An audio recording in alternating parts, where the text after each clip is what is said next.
Welcome to யாவரும் கேளீர். நான் உங்க பத்ரி பேசுறேன். உலகநாயகன் கமல்ஹாசன் அவர் தன்னுடைய மகள்களை இண்டிபெண்டா ரொம்ப தைரியமா அவங்க எந்த முடிவு எடுத்தாலும் சொந்தமா முடிவெடுக்கக்கூடிய வகையில அவர் வளர்த்தக்கூடியவர். இப்ப ஸ்ருதிஹாசன் சென்னையில ஒரு வீடு வாங்கியிருக்காங்க. அதுதான் இப்ப பரபரப்பான செய்தி. ஸ்ருதிஹாசன் சென்னையில சொந்த வீடு வாங்கியிருக்காங்க. அந்த வீட்டுக்கு கிரகப்பிரவேசம் பண்ணியிருக்காங்க. நல்லா ஹோமம் பண்ணி பிரமாதமா அவங்க ஃப்ரெண்ட்ஸோட இருக்கிற மாதிரியான புகைப்படங்கள், அந்த படங்கள் வந்திருக்கு. அதுல நம்ம இந்த முறைப்படி ஆன்மீக முறைப்படி என்னென்ன ஹோமம் பண்ணணுமோ அந்த ஹோமம் பண்ணி அந்த வீட்டுல குடியேறி இருக்காங்க. சோ இது என்னன்னா அவங்க இண்டிபெண்டா என்ன முடிவையும் எடுக்கலாம். அவங்க இதுல அவர் தலையிட மாட்டாருங்கிறதுக்கு மிகச்சிறந்த ஒரு உதாரணமா இருக்கு. அதே நேரத்துல இப்ப லேட்டஸ்டா நம்ம ட்ரெயின் அப்படிங்கிற படம், அந்த ட்ரெயின் படத்துடைய ட்ரெய்லர் ரிலீஸ் பண்ணாங்க. அந்த ட்ரெய்லர் ரிலீஸ் விழால ஸ்ருதிஹாசன் கலந்துக்கிட்டாங்க. ஏன்னா அந்த படத்துல அவங்கள ஒரு பாட்டு பாட தான் கூப்பிட்டு இருந்தாரு மிஷ்கின். அந்த படத்துக்கு மியூசிக்கும் மிஷ்கின் தான். படத்துக்கு story, screen play, direction plus music Mysskin. ஒரு பாட்டு பாட கூப்பிட்டு இருந்தாரு. அந்த பாட்டு பாடினதுக்கு அப்புறம் என்ன பண்ணாருன்னா அந்த கதையை கொஞ்சம் மாத்தி எழுதி ஒரு சின்ன கேமியோ ரோல் அவங்க நடிச்சா நல்லா இருக்கும் அப்படின்னு சொல்லி அந்த கேரக்டர் நடிக்க வச்சிருந்தாரு. அப்புறம் இப்ப என்ன சொன்னாருன்னா, நான் ஸ்ருதிஹாசன் மாதிரி ஒரு மிகச்சிறந்த திறமையான ஒரு கலைஞரை நான் பார்த்ததில்ல. எனக்கு அவங்க அப்பாவோட ஒர்க் பண்ண முடியல, கமல் சாரோட மாபெரும் கலைஞர் அவர் தமிழ் சினிமால. ஆனா இப்ப அவருடைய குழந்தையோட நான் ஒர்க் பண்ணக்கூடிய வாய்ப்பு இருக்கு. நிச்சயமாக முழுக்க முழுக்க இவங்களை வச்சு ஒரு ஃபீமேல் சென்ட்ரிக் படம் நான் ஒண்ணு பண்ண போறேன், வெகு விரைவிலேயே ஆரம்பிக்க போறேன். ஏன்னா அவங்களுடைய திறமைக்கு நம்மளால தீனி போட முடியாத அளவுக்கு அவங்கள எப்படி நம்ம பயன்படுத்துறதுங்கிற அளவுக்கு ரொம்ப திறமையா இருக்காங்க.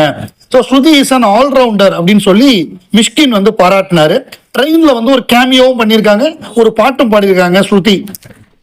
தமிழ் சினிமாவை பொறுத்தவரைய, தமிழ் சினிமான்னு இல்லை, சினிமானாலே நீங்க என்ன பண்ணாலுமே அதுல உலகநாயகன் கமல்ஹாசன் ரெஃபரன்ஸ் வராம இருக்காது.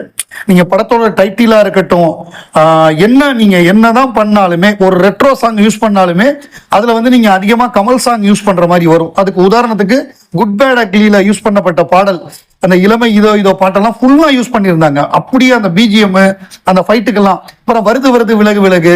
ஸோ அந்த மாதிரி எல்லாத்துக்குமே நீங்க ஒரு ஹாப்பியா அதுக்கும் பொருந்துவாரு, சோகமா அதுக்கும் பொருந்துவாரு, நகைச்சுவையா அதுக்கும் பொருந்துவார் உலகநாயகன். இப்ப இந்த ராம் நிஷாந்த் யூடியூபரா இருந்து இப்ப டைரக்டரா இருக்கிற ராம் நிஷாந்த் பிரவுன் மணி அப்படின்னு ஒரு படத்தை எடுக்கிறாரு. இந்த பிரவுன் மணின்னு ஒண்ணு உங்களுக்கு ஞாபகம் வரும், பம்மல் சம்பந்தத்துல வரக்கூடிய அந்த மாட்டோட பேர் தான் பிரவுன் மணி. அததான் சிம்ரன் கேஸ் போடுவாங்க, இது முட்டை வந்துருச்சு அப்படின்னு சொல்லி. அவங்களுக்கு என் மேலதான் கோவம் அப்படின்னு சொல்லி கமல் சொல்லுவார்ல, அந்த டயலாக் பேசுவார்ல, இதுல உட்காந்துக்கிட்டு மாடு சிவன் மாதிரி உட்காந்து, அந்த எபிசோட்ல அந்த மாட்டோட பேரு பிரவுன் மணி. அதை தான் இவர் படத்துக்கு பேரா வச்சிருக்காரு. அவர் ஒரு பேட்டி கொடுக்குறப்ப என்ன சொல்றாருன்னா, தமிழ் சினிமால கமல் சாரை யாருமே தாண்ட முடியாது. நீங்க என்ன பண்ணாலும், நீங்க ஒரு கெட்டப் போடணும்னாலும், ஒரு படமா இருந்தாலும் அவர் ஏற்கனவே எடுத்து வச்சிருக்காரு. நீங்க அதை ஃபாலோ பண்ண முடியுமே தவிர, வாட் எவர் ஜானர் நீங்க ஹியூமர் பண்றதா இருந்தாலும் நீங்க கமல் சாரை தாண்டி எல்லாம் நீங்க போக முடியாது அப்படின்னு சொல்லி அவர் தன்னுடைய பேட்டியில குறிப்பிடுறாரு. இது ஒரு பழைய ஆட்கள் சொல்றதை விட இப்ப புதுசா டைரக்டர் ஆகக்கூடியவர்களுக்கும் ஒரு இன்ஸ்பிரேஷனா இருக்காரு ஆண்டவர். அப்படிங்கிறது நமக்கு ஒரு பெருமையான விஷயம். யார் வந்தாலுமே கமல்ஹாசன் ரசிகனா இருக்காங்க அப்படிங்கிறது இன்னும் நமக்கு சந்தோஷம். அடுத்ததா தர்மன் ஷூட்டிங்கை பத்தி ஒரு தகவல் வந்திருக்கு. ராஜ்கமல் தயாரிப்புல, உலகநாயகன் கமல்ஹாசனுடைய தயாரிப்புல சூப்பர் ஸ்டார் ரஜினிகாந்த் நடிக்கக்கூடிய படம் தர்மன். தர்மன் ஷூட்டிங் பயங்கர விறுவிறுப்பா நடந்துகிட்டு இருக்கான். அஸ்வத் மாரிமுத்து இயக்கத்தில் ரஜினிகாந்த் நடித்து வரும் தர்மன் படப்பிடிப்பு சென்னையில் விறுவிறுப்பு. தர்மன் படத்தின் பெரும்பாலான காட்சிகளை சென்னையிலேயே படமாக்க படக்குழு திட்டம். சாண்டி மாஸ்டர் நடன அமைப்பில் உருவாகும் பிரம்மாண்டமான அறிமுக பாடல் மற்றும் அதிரடி சண்டை காட்சிகள் இதுவரை படமாக்கப்பட்டுள்ளன. அஸ்வத் மாரிமுத்து ரஜினிகாந்த் இடையான சிறப்பான புரிதலால் படப்பிடிப்பு தளம் உற்சாகமாகவும் பளபளப்பாகவும் இருப்பதாக சினிமா வட்டாரத்தில் தகவல். ரஜினி படங்கள்ல இன்ட்ரோடக்ஷன் அப்படிங்கிறது ரொம்ப முக்கியமா இருக்கும். அவருடைய படங்கள்ல சண்டை காட்சிகள் அப்படிங்கிறது ரொம்ப முக்கியமா இருக்கும். ரெண்டுமே எடுத்திருக்காங்க. அதாவது சாண்டி மாஸ்டர் ஒரு இன்ட்ரோடக்ஷன் சாங் பிரமாதமா பண்ணி கொடுத்திருக்காராம். ஏன்னா ஏற்கனவே நமக்கு விக்ரம் படத்துல பத்தல பத்தல சாங் பண்ணாரு.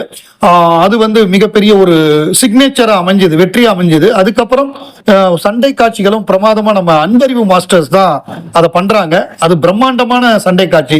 அவங்க எப்பொழுதுமே சண்டை காட்சின்னா அன்பறிவு அடிச்சுக்க முடியாது.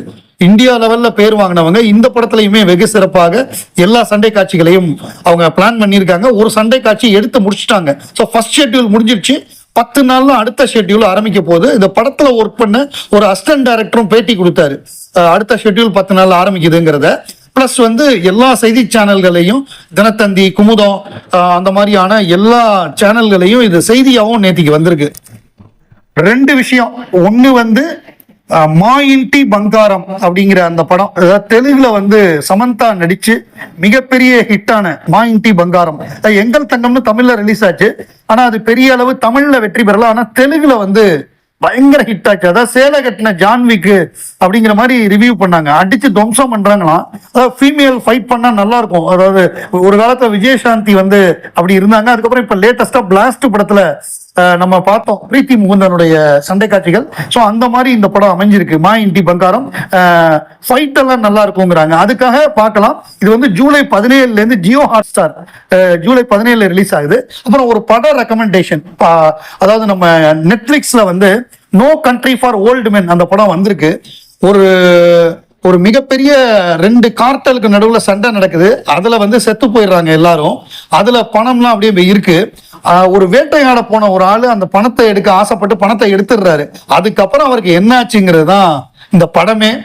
ரொம்ப சுவாரஸ்யமான படம். இந்த படத்துக்கு பேக்ரவுண்ட் ஸ்கோரே இருக்காது.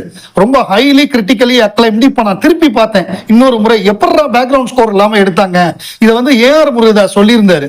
நான் முதல் தடவை பாக்குறப்ப எனக்கு தெரியல, 2வது தடவை பாக்குறப்ப அப்பதான் கவனிச்சேன் படத்துல பேக்ரவுண்ட் ஸ்கோர் இல்லைன்னு. ரொம்ப பிரமாதமான படம் no country for old men. Javier Bardem வந்து மிரட்டி இருப்பாரு நடிப்புல. இந்த படத்தை நீங்க நெட்ஃபிளிக்ஸ்ல பாருங்க, ரொம்ப பிரமாதமான படம்.